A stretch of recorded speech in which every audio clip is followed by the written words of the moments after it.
बिस्मिल्लाहिर्रहमानिर्रहीम।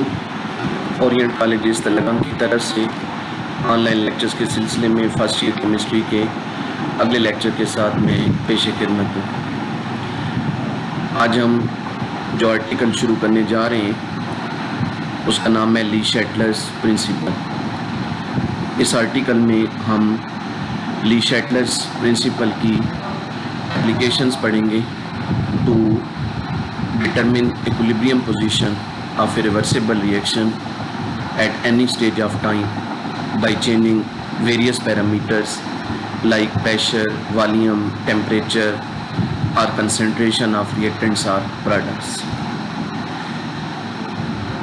आर्टिकल को शुरू करने से पहले ज़रूरी है कि हम दो टर्म्स के दरमियान डिफ्रेंशिएट करें, क्योंकि इन दो टर्म्स ने आगे पूरे आर्टिकल में यूज़ होना है। ये दो टर्म्स हैं इक्विलिब्रियम कांस्टेंट और इक्विलिब्रियम पोजीशन। इक्विलिब्रियम कांस्टेंट के बारे में आप जानते हैं, आपने ये डेफिनेशन पढ़ी है इस चैप्टर में कि equilibrium constant is ratio of product of concentrations of products to product of concentrations of reactants at equilibrium stage remains constant at a particular temperature. Reversible reactions के अंदर जब इक्विलिब्रियम स्टेज एस्टेब्लिश होती है तो उस वक्त प्रोडक्ट्स और reactants की कंसंट्रेशंस की जो रेशो है वो किसी ख़ास टेम्परेचर के लिए कांस्टेंट होती है। इक्विलिब्रियम स्टेज जिस वक्त मर्ज़ी एस्टेब्लिश हो और हम रिएक्टेंट्स की कोई भी अमाउंट्स लेकर रिएक्शन शुरू करें, इक्विलिब्रियम स्टेज जब आएगी तो प्रोडक्ट्स और रिएक्टेंट्स की कंसंट्रेशंस की जो रेशियो है ये कांस्टेंट होगी। इसको इक्विलिब्रियम कांस्टेंट कहा जाता है। इसके मुकाबले में जो इक्विलिब्रियम पोजीशन है ये क्या है? It is ratio of product of concentrations of products to product of concentrations of reactants at any stage. Equilibrium position ये भी एक रेशियो है और इस रेशो में भी वैल्यूज़ वही हैं, product of concentrations of products और product of concentrations of reactants. यही वैल्यूज़ ऊपर इक्विलिब्रियम कांस्टेंट में भी थी। अब फ़र्क ये आ रहा है कि ऊपर हमने कहा कि वो ratio eight equilibrium stage remains constant. Equilibrium के वक्त रिएक्टेंट्स और प्रोडक्ट्स की जो कंसंट्रेशंस होंगी उनकी रेशो कांस्टेंट होगी। इक्विलिब्रियम पोजीशन में हम कह रहे हैं रिएक्शन के दौरान किसी भी वक्त प्रोडक्ट्स की कंसंट्रेशंस और रिएक्टेंट्स की कंसंट्रेशंस को अगर हम आपस में डिवाइड करें, उनकी रेशो लें, तो वो इक्विलिब्रियम पोजीशन कहलाती है। इक्विलिब्रियम पोजीशन कोई कांस्टेंट पैरामीटर नहीं है, इसकी वैल्यू हर लम्हे चेंज होगी। जब तक इक्विलिब्रियम स्टेज नहीं आ जाती उस वक्त तक ये रेशो वेरिएबल होगी, हर लम्हे चेंज होगी। हाँ, जब इक्विलिब्रियम स्टेज आ जाएगी फिर ये रेशो कांस्टेंट हो जाएगी और फिर इसी को हम तब इक्विलिब्रियम कांस्टेंट कहेंगे। इसका मतलब ये हुआ कि इक्विलिब्रियम कांस्टेंट दरअसल इक्विलिब्रियम पोजीशन की एक ख़ास वैल्यू है। एक ख़ास वक्त पर, एक ख़ास स्टेज पर इक्विलिब्रियम पोजीशन को इक्विलिब्रियम कांस्टेंट कहते हैं। वो ख़ास स्टेज कौन सी होती है? Equilibrium stage. तो इक्विलिब्रियम आने से पहले पहले हम किसी भी वक्त अगर इस रेशो को मालूम करें तो इसे इक्विलिब्रियम पोजीशन कहा जाएगा। अब इक्विलिब्रियम कांस्टेंट जो है इसकी वैल्यू चेंज नहीं होती जब हम प्रेशर को, वॉल्यूम को या कंसंट्रेशन ऑफ रिएक्टेंट या प्रोडक्ट को चेंज करते हैं। लेकिन जो इक्विलिब्रियम पोजीशन है इसकी वैल्यू चेंज हो जाती है जब हम प्रेशर, वॉल्यूम, टेम्परेचर या कंसंट्रेशन ऑफ रिएक्टेंट या प्रोडक्ट को चेंज करते हैं। इक्विलिब्रियम कांस्टेंट की वैल्यू सिर्फ टेम्परेचर के साथ चेंज होती है, जबकि इक्विलिब्रियम पोजीशन की वैल्यू इन तमाम पैरामीटर से चेंज होती है, वॉल्यूम से भी, प्रेशर से भी, टेम्परेचर से भी और कंसंट्रेशन ऑफ रिएक्टेंट या प्रोडक्ट से भी। अब हम आते हैं मेन आर्टिकल की तरफ और वो है ली शैटलर्स प्रिंसिपल। ली शैटलर्स प्रिंसिपल क्या है, सबसे पहले हम इसकी स्टेटमेंट देखेंगे। According to Le Chatelier's principle, when a stress is applied on a system which is in equilibrium, system undergoes a change so as to nullify or undo or minimize the effect of that stress। एक system अगर equilibrium की हालत में हो और उस पर stress apply किया जाए, स्ट्रेस का मतलब यहाँ पर आप चेंज लेंगे, उसमें हम कोई चेंज लाने की कोशिश करें, मसलन हम उसका प्रेशर चेंज कर दें, उसका वॉल्यूम चेंज कर दें, टेम्परेचर चेंज कर दें, रिएक्टेंट या प्रोडक्ट की कंसंट्रेशन चेंज कर दें, तो इससे क्या होगा, सिस्टम डिस्टर्ब हो जाएगा, अब वो इक्विलिब्रियम में नहीं रहेगा और अब सिस्टम उस स्ट्रेस को, वो जो उसके अंदर तब्दीली लाई जा रही है, उस तब्दीली को रिवर्स करने की, अनडू करने की, उसका इफेक्ट कम से कम करने की कोशिश करेगा और इस मकसद के लिए सिस्टम की जो हालत होगी, सिस्टम की जो पोजीशन होगी, उसमें कोई चेंज आएगा। ली शैटलर्स प्रिंसिपल सिर्फ केमिकल इक्विलिब्रियम के लिए नहीं है, बल्कि साइंस के बहुत सारे सब्जेक्ट्स हैं जिसमें हमें इसका यूज़ मिलता है। इकनॉमिक्स के अंदर ली शैटलर्स प्रिंसिपल की एप्लीकेशंस मिलती हैं, फिज़िक्स में हमें इसकी एप्लीकेशंस मिलती हैं। तो यहाँ हमने बहरहाल केमिस्ट्री के लिए इसकी एप्लीकेशंस को पढ़ना है। तो केमिकल इक्विलिब्रियम के लिए हम इस स्टेटमेंट को मुख्तसरन यूँ बयान कर सकते हैं कि जब एक रिएक्शन इक्विलिब्रियम की हालत में होगा और हम उसमें कोई तब्दीली लाएंगे, प्रेशर को चेंज करेंगे, वॉल्यूम को, टेम्परेचर को, कंसंट्रेशन को, तो इससे वो रिएक्शन इक्विलिब्रियम की हालत में नहीं रहेगा और अब क्या होगा कि अब वो या तो फॉरवर्ड डायरेक्शन में चलने लग जाएगा या रिवर्स डायरेक्शन में चलने लग जाएगा। मकसद क्या होगा, मकसद ये होगा कि जो चेंज हमने लाई, जो स्ट्रेस हमने अप्लाई किया, उसका असर कम से कम किया जा सके, उसे ख़त्म किया जा सके, उसे अंडू किया जा सके। मसलन अगर हम प्रेशर को बढ़ाते हैं तो सिस्टम उस तरफ चल पड़ेगा जिस तरफ प्रेशर कम होगा। हम अगर टेम्परेचर को कम करते हैं तो रिएक्शन उस तरफ चल पड़ेगा जिस तरफ टेम्परेचर ज़्यादा हो रहा है। तो मुख्तलिफ रिएक्शन के लिए जो कंडीशंस हैं उनको सामने रखकर, उन्हें समझकर हम फिर प्रेडिक्ट कर सकते हैं कि क्या करने से रिएक्शन फॉरवर्ड डायरेक्शन में जाएगा और क्या करने से वो रिवर्स डायरेक्शन में जाएगा। तो इस तरह फिर हम किसी रिएक्शन के लिए जो यील्ड है उसको मालूम कर सकते हैं कि एक रिएक्शन में अगर हमने अमाउंट ऑफ प्रोडक्ट को इंक्रीज़ करना हो तो उसको हम इंक्रीज़ कैसे कर सकते हैं। इसके लिए हम ली शैटलर्स प्रिंसिपल को यूज़ करते हुए मुख्तलिफ़ कंडीशंस के इंक्रीज़ या डिक्रीज़ होने के अफेक्ट को चेक करते होते हैं। तो आज के लेक्चर में हम टेम्परेचर का अफेक्ट पढ़ेंगे कि मुख्तलिफ़ रिवर्सिबल रिएक्शन में टेम्परेचर को अगर चेंज किया जाए तो उससे इक्विलिब्रियम पोजीशन पर क्या फ़र्क पड़ता है। अब आप जानते हैं कि रिएक्शन इस लिहाज से दो तरह के हैं कि रिएक्शन के दौरान हीट रिलीज़ होती है या एब्ज़ॉर्ब होती है। अगर किसी रिएक्शन के दौरान हीट रिलीज़ हो तो उसे एक्सोथर्मिक रिएक्शन कहते हैं और अगर हीट एब्ज़ॉर्ब हो तो उसे एंडोथर्मिक रिएक्शन कहते हैं। तो अब दोनों के लिए जो टेम्परेचर का इफेक्ट होगा ऑन रिवर्सिबल रिएक्शन वो डिफरेंट होगा, बल्कि इन फैक्ट अपोजिट होगा। टेम्परेचर का जो इफेक्ट एक्सोथर्मिक रिएक्शन के लिए होगा उसका अपोजिट इफेक्ट एंडोथर्मिक रिएक्शन के लिए होगा। तो हम दोनों टाइप के रिएक्शंस के लिए टेम्परेचर के इफेक्ट को अलग-अलग एक्सप्लेन करेंगे। तो पहले हम लेते हैं effect of temperature on endothermic reactions. Endothermic reactions are those reactions in which heat is absorbed by the system. Heat is taken off from the system, taken off from the surrounding by the system.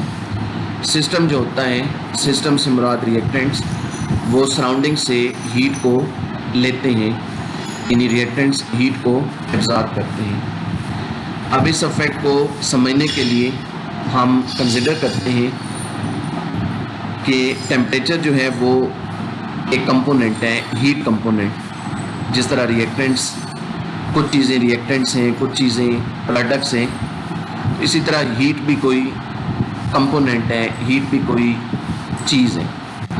तो जब हम temperature को increase या decrease करते हैं तो असल में हम क्या कर रहे होते हैं, हम हीट को ऐड कर रहे होते हैं या रिमूव कर रहे होते हैं। तो जब हम किसी चीज़ का टेम्परेचर बढ़ाते हैं तो असल में हम उसको हीट दे रहे होते हैं, और जब हम किसी चीज़ का टेम्परेचर कम करते हैं तो हम उसमें से हीट निकाल रहे होते हैं, उससे हीट को छीन रहे होते हैं। इंक्रीजिंग टेम्परेचर का मतलब हीट को ऐड करना, हीट प्रोवाइड करना, और डिक्रीजिंग टेम्परेचर का मतलब हीट को रिमूव करना, किसी चीज़ को हीट से महरूम करना। तो अब एक रिएक्शन कंसिडर करें, PCl5 is equal to PCl3 plus Cl2, delta H is equal to 90 kilo joule per mole. अब ये एक एंडोथर्मिक रिएक्शन है। जब PCl5 के 1 मोल से PCl3 और Cl2 का 1 मोल बनता है तो 90 किलो जॉल हीट एब्जॉर्ब होती है। अब हीट क्योंकि एब्जॉर्ब हो रही है PCl5 के अंदर रिएक्टेंट के अंदर, तो इसका मतलब है कि हीट यूज़ हो रही है। तो हम इस रिएक्शन को यूँ लिख सकते हैं, हम इस रिएक्शन को यूँ लिख सकते हैं कि PCl5 plus heat is equal to PCl3 plus Cl2। PCl5 heat को सराउंडिंग से ले रहा है, उसको यूज़ करके, उसको अपने अंदर एब्जॉर्ब करके PCl3 और Cl2 में कन्वर्ट हो रहा है। तो यहाँ पर हीट क्योंकि एरो के लेफ़्ट साइड पे है तो मतलब ये एक रिएक्टेंट है। अब फ़र्ज़ किया कि हम इस रिएक्शन का टेम्परेचर बढ़ाते हैं, तो जब हम टेम्परेचर को बढ़ाएंगे तो उसका मतलब क्या होगा, हम सिस्टम को हीट दे रहे हैं, हम सिस्टम को हीट प्रोवाइड कर रहे हैं। जब हम सिस्टम को हीट प्रोवाइड करेंगे तो ली शैटलर प्रिंसिपल के मुताबिक रिएक्शन उस डायरेक्शन में मूव करने लग जाएगा जिस डायरेक्शन में हीट कम हो रही है, क्योंकि रिएक्शन ने अपोजिट करना है। जो चेंज हम लाएंगे उसने उस चेंज को कैंसिल करना है। तो हम हीट को बढ़ा रहे हैं तो ये उस तरफ जाएगा जिधर हीट कम हो रही है। अब हीट किस तरफ कम हो रही है, जब हम लेफ़्ट टू राइट इस रिएक्शन में चलेंगे तो हीट जो होगी वो PCl5 में एब्जॉर्ब हो जाएगी, यानी यूज़ हो जाएगी, यानी डिक्रीज़ हो जाएगी। इसका मतलब है कि जब लेफ़्ट टू राइट रिएक्शन चलेगा तो हीट कम होगी। तो हीट क्योंकि फॉरवर्ड डायरेक्शन में लेफ़्ट टू राइट कम हो रही है तो टेम्परेचर को बढ़ाने से सिस्टम फॉरवर्ड डायरेक्शन में मूव करने लग जाएगा, और फॉरवर्ड डायरेक्शन में मूव करने का मतलब क्या होगा कि जो प्रोडक्ट्स हैं PCl3 और Cl2 वो मज़ीद बन जाएंगी। अब उनकी जो अमाउंट होगी वो पहले से ज़्यादा हो जाएगी, यानी PCl5 का थोड़ा सा हिस्सा कम हो जाएगा, उसकी अमाउंट कम हो जाएगी, और PCl3 और Cl2 की ज़्यादा हो जाएगी।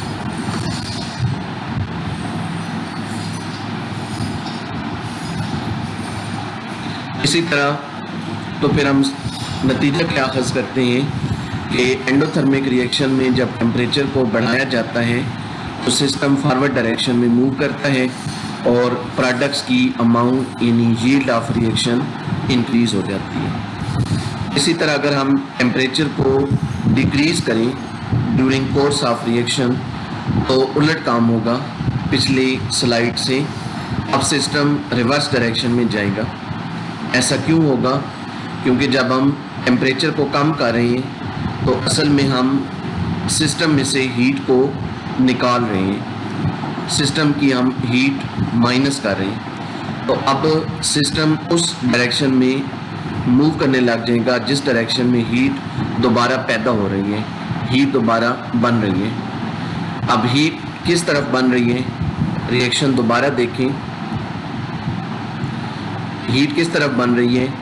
जब रिएक्शन राइट टू लेफ्ट चलेगा तो PCl3 और Cl2 आपस में रिएक्ट करेंगे और PCl5 बनाएंगे और हीट बनाएंगे। मतलब राइट टू लेफ्ट जो रिएक्शन है यानी रिवर्स रिएक्शन, उसमें हीट पैदा हो रही है, PCl5 भी बन रहा है और हीट भी बन रही है।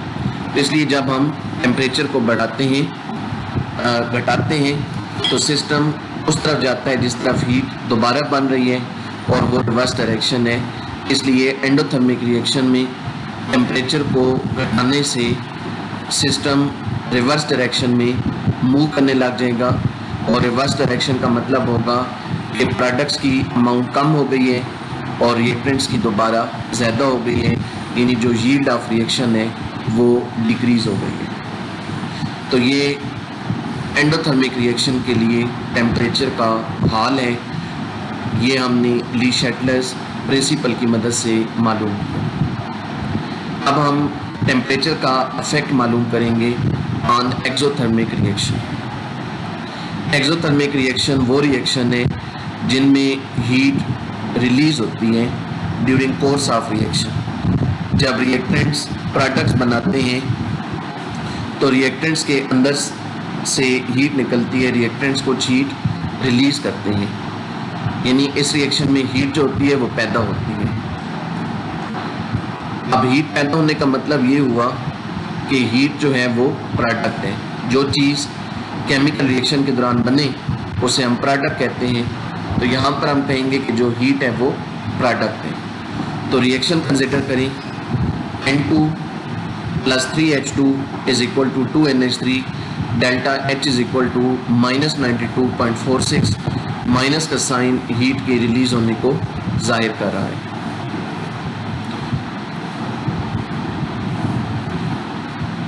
अब हीट क्योंकि पैदा हो रही है तो हम हीट को प्रोडक्ट के तौर पर लिखेंगे। इस तरह लिखेंगे N2 + 3H2 = 2NH3 plus heat. 2NH3 plus heat अब एक प्रोडक्ट है। अब हम देखते हैं कि अगर टेम्परेचर को डिक्रीज़ किया जाए इस रिएक्शन में तो क्या होगा।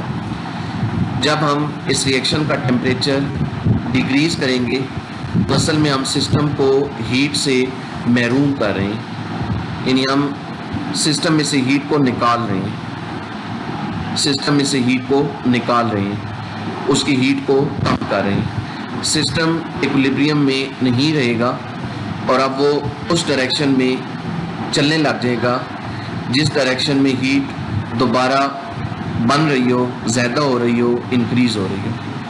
अब हीट किस डायरेक्शन में बढ़ रही है तो वो यहाँ से क्लियर है कि लेफ़्ट टू राइट जब रिएक्शन चलता है तो हीट पैदा होती है। नाइट्रोजन और हाइड्रोजन रिएक्ट करके अमोनिया बनाते हैं और हीट बनाते हैं, तो हीट फॉरवर्ड डायरेक्शन में पैदा हो रही है। तो सिस्टम उस हीट की कमी को पूरा करने के लिए फॉरवर्ड डायरेक्शन में चलने लग जाएगा। नाइट्रोजन और हाइड्रोजन मिलकर अमोनिया बना देंगे, यानी जो प्रोडक्ट की यील्ड होगी वो इंक्रीज़ हो जाएगी। तो इसलिए एक्सोथर्मिक रिएक्शन में जब हम टेम्परेचर को डिक्रीज़ करते हैं तो सिस्टम फॉरवर्ड डायरेक्शन में मूव करता है और प्रोडक्ट की अमाउंट बढ़ जाती है। इसी तरह हम एक्सप्लेन कर सकते हैं कि जब टेम्परेचर को इंक्रीज़ किया जाएगा एक्सोथर्मिक रिएक्शन में तो सिस्टम रिवर्स डायरेक्शन में मूव करेगा। जब हम टेम्परेचर को बढ़ा रहे हैं तो असल में हम हीट को बढ़ा रहे हैं, हम हीट को बढ़ा रहे हैं। तो जब हम हीट को बढ़ाएंगे सिस्टम इक्विलिब्रियम में नहीं रहेगा और अब ली शैटलर्स प्रिंसिपल के मुताबिक रिएक्शन उस डायरेक्शन में चलने लग जाएगा जिस डायरेक्शन में हीट कम हो रही हो। अब हीट किस डायरेक्शन में कम हो रही है, रिएक्शन को दोबारा देखें। जब रिएक्शन राइट टू लेफ्ट जाएगा तो अमोनिया हीट को एब्ज़ॉर्ब करेगी और नाइट्रोजन और हाइड्रोजन में कन्वर्ट होगी। हीट एब्ज़ॉर्ब होने का मतलब हीट कम होगी, तो इस हीट जो है वो रिवर्स डायरेक्शन में कम होगी, इसलिए सिस्टम रिवर्स डायरेक्शन में मूव करेगा और उसका मतलब होगा कि प्रोडक्ट की अमाउंट कम हो जाएगी और रिएक्टेंट्स की अमाउंट ज़्यादा हो जाएगी। तो एक्सोथर्मिक रिएक्शन में समरी क्या है, टेम्परेचर को कम करने से सिस्टम फॉरवर्ड डायरेक्शन में जाता है। इन अदर वर्ड्स यील्ड जो होती है वो बढ़ जाती है, और टेम्परेचर को बढ़ाने से उलट इफेक्ट होता है, सिस्टम रिवर्स डायरेक्शन में जाता है और जो यील्ड होती है वो कम हो जाती है। एक्सोथर्मिक और एंडोथर्मिक रिएक्शन के लिए दोबारा मैं इकट्ठी समरी पेश करता हूँ। एक्सोथर्मिक रिएक्शन, पहले एंडोथर्मिक रिएक्शन जो पहले हमने पढ़े उनकी समरी बता दूँ। उसमें हमने क्या पढ़ा था, टेम्परेचर को बढ़ाने से सिस्टम फॉरवर्ड डायरेक्शन में जाएगा, यील्ड जो होगी वो बढ़ेगी। टेम्परेचर को घटाने से सिस्टम रिवर्स डायरेक्शन में जाएगा, यील्ड जो होगी वो कम हो जाएगी। एक्सोथर्मिक रिएक्शन में टेम्परेचर को डिक्रीज करने से सिस्टम रिवर्स डायरेक्शन में जाएगा, फॉरवर्ड डायरेक्शन में जाएगा, यील्ड बढ़ेगी। और टेम्परेचर को बढ़ाने से सिस्टम रिवर्स डायरेक्शन में जाएगा और यील्ड घटेगी। ये अभी एक नई स्लाइड बनाकर उसमें मैं ये समरी टेबल की शक्ल में बना दूंगा, आपको हैंड आउट्स में मिल जाएगी। तो ये हमारे पास टेम्परेचर का हाल था एक्सोथर्मिक और एंडोथर्मिक रिएक्शन के लिए। एक और जो दिलचस्प चीज़ है टेम्परेचर के लिए, ली शैटलर प्रिंसिपल की एप्लीकेशन, वो किसी साल्ट की सॉल्युबिलिटी का टेम्परेचर के साथ ताल्लुक़ है। जब हम किसी साल्ट को पानी में डिज़ॉल्व करते हैं तो या तो हीट रिलीज़ होती है या हीट एब्ज़ॉर्ब होती है। अगर हीट रिलीज़ हो तो हम कहते हैं हीट ऑफ सॉल्यूशन नेगेटिव है, और अगर हीट एब्ज़ॉर्ब हो तो हम कहते हैं हीट ऑफ सॉल्यूशन पॉजिटिव है। अब हीट ऑफ सॉल्यूशन नेगेटिव या पॉजिटिव है, ये चीज़ डिटरमिन करेगी कि कौन से साल्ट्स की सॉल्युबिलिटी टेम्परेचर के बढ़ने से बढ़ेगी और किन साल्ट्स की सॉल्युबिलिटी टेम्परेचर के बढ़ने से घटेगी। तो कंसिडर करें पोटाशियम आयोडाइड। पोटाशियम आयोडाइड को जब हम पानी में डिज़ॉल्व करते हैं तो ये सॉल्यूशन बना देता है। अब इसकी जो अनडिज़ॉल्व्ड फॉर्म है, यानी जब ये हलशुदा नहीं होगा, उसको हम केमिस्ट्री की ज़ुबान में इस तरह लिखेंगे KI सॉलिड, और जब वो पानी में हल हो जाएगा तो उसे हम केमिस्ट्री की ज़ुबान में यूँ लिखेंगे। तो अब ये दोनों जो हालतें हैं इनके दरमियान इक्विलिब्रियम में, मतलब पोटाशियम आयोडाइड की कुछ अमाउंट डिज़ॉल्व शुदा होगी और कुछ अनडिज़ॉल्व्ड होगी, और इनके दरमियान एक इक्विलिब्रियम होगा। अब इसके लिए डेल्टा H 21 किलो जूल पर मोल है, पॉजिटिव वैल्यू है। इसका मतलब है कि ये जो चेंज है ये एंडोथर्मिक है। तो एंडोथर्मिक है, इसका मतलब है हीट एब्ज़ॉर्ब होती है, हीट यूज़ होती है, तो हम हीट को लेफ़्ट साइड पे लिख देते हैं। अब जब हम टेम्परेचर को बढ़ाएंगे तो असल में हम हीट को बढ़ाएंगे। तो जब हीट को बढ़ाएंगे तो सिस्टम इक्विलिब्रियम की हालत में नहीं रहेगा, और अब वो उस डायरेक्शन में मूव करेगा जिस डायरेक्शन में हीट कम हो रही है। हीट जो है वो क्योंकि फॉरवर्ड डायरेक्शन में कम हो रही है तो इसलिए रिएक्शन फॉरवर्ड डायरेक्शन में चलेगा। और फॉरवर्ड डायरेक्शन का मतलब क्या होगा, फॉरवर्ड डायरेक्शन का मतलब होगा कि जो सॉलिड पोटाशियम आयोडाइड है अनडिज़ॉल्व्ड, वो हीट को एब्ज़ॉर्ब करेगा और पानी में हल हो जाएगा। तो इसका मतलब है कि जब हम टेम्परेचर को बढ़ाएंगे, हीट को बढ़ाएंगे, तो सिस्टम उस हीट को कम करने के लिए लेफ़्ट टू राइट चलेगा और इस तरह मज़ीद पोटाशियम आयोडाइड पानी में हल हो जाएगा। दूसरे लफ्ज़ों में पोटाशियम आयोडाइड की जो सॉल्युबिलिटी है वो बढ़ जाएगी। तो इससे हम ये नतीजा खस करते हैं कि जिन साल्ट्स की हीट ऑफ सोल्यूशन पॉजिटिव होती है, यानी जब उनके सोल्यूशन बनते हैं हीट एब्जॉर्ब होती है, उनके लिए जो सॉल्युबिलिटी होती है वो टेम्परेचर के बढ़ने से बढ़ती है। सॉल्युबिलिटी ऑफ दो salts increase with increase in temperature whose heat of solution is positive. उन साल्ट्स की सॉल्युबिलिटी टेम्परेचर के बढ़ने से बढ़ती है जिनकी हीट ऑफ सोल्यूशन पॉजिटिव हो। इसी तरह अगर किसी साल्ट की हीट ऑफ सोल्यूशन नेगेटिव हो तो उनकी सॉल्युबिलिटी टेम्परेचर के बढ़ने से घटेगी। उनकी सॉल्युबिलिटी टेम्परेचर के बढ़ने से घटेगी, यानी जब हम वाटर को हॉट फॉर्म में लेंगे तो वो कम सॉल्युबल होंगे साल्ट, और जब हम वाटर को कोल्ड फॉर्म में लेंगे तो वो ज़्यादा सॉल्युबल होंगे। तो मुख्तलिफ साल्ट्स के लिए हीट ऑफ सोल्यूशन नेगेटिव और पॉजिटिव होती है, इसलिए मुख्तलिफ साल्ट्स के लिए जो टेम्परेचर का सॉल्युबिलिटी पर अफेक्ट है वो मुख्तलिफ होता है।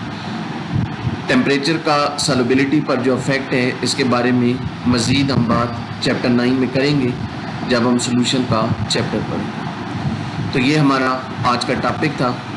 आज हमने ली शैटलर प्रिंसिपल को इंट्रोड्यूस कराया और फिर इसकी मदद से हमने मालूम किया कि टेम्परेचर का इक्विलिब्रियम पोजीशन पर क्या अफेक्ट होता है, यानी जब हम टेम्परेचर को चेंज करते हैं तो उससे सिस्टम किस तरह फॉरवर्ड या रिवर्स डायरेक्शन में मूव करता है और प्रोडक्ट की अमाउंट को कम या ज़्यादा कर देता है। तो आपने इसको अच्छी तरह अंडरस्टैंड करना है। हैंड आउट्स आपके पास होंगे। इस एक्सोथर्मिक और एंडोथर्मिक दोनों के लिए इसको अलग से अंडरस्टैंड करें।